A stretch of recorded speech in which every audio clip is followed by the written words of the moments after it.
Blake just played that clip of Charlie going through his this the clip we found. I think it's a recent clip, as recent as we can find, I guess, of Charlie on the death penalty, and he makes a very interesting point there. And I know you worked with him on a lot of these points, and he said the death penalty is an explicitly pro-life position.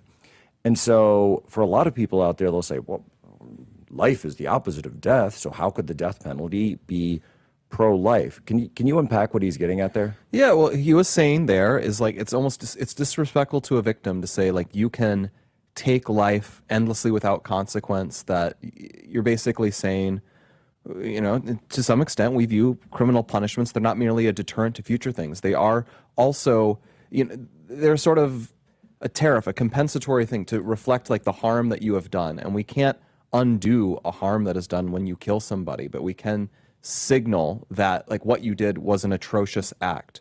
And you know, one of the oldest principles is, you know, if you harm somebody, some harm will be done to you in compensation for this. And if you're going to say that you can murder somebody and the compensation for that is you do 5 years and then you're out on parole, that is sending the message that a life taken is not really that big of a harm, is it?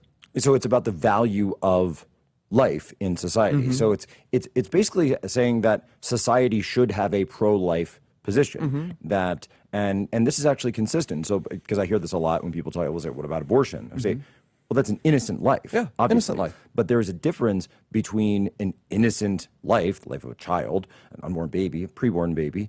I think unborn is still fine. I know there's like some back and forth on that.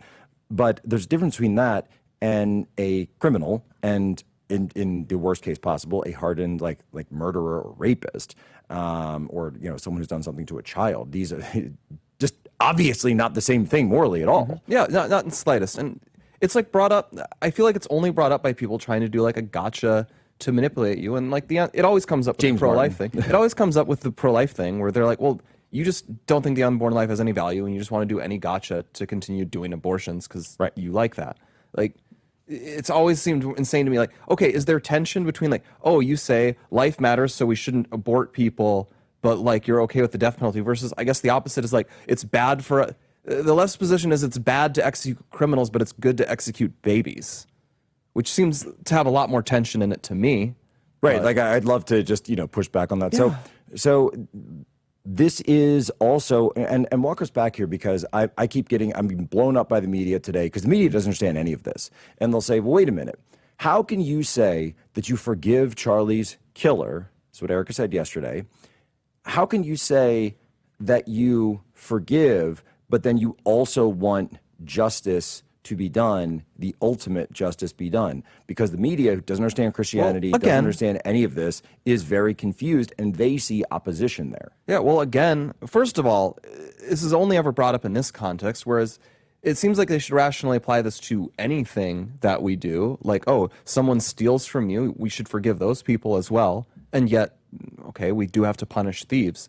Right. And you know, just in the last hour on the main Charlie show, Benny was making a great point. You know, there is our personal duty to forgive as Christians, as believers. And then there is the sword that is carried by the government. That's the public authority. You know, that's what St. Paul talks about in the letter to the Romans, that the state has been given the sword by God to do justice. And like that is why we must obey, you know, just authority, because they have been empowered by God for the benefit of everyone.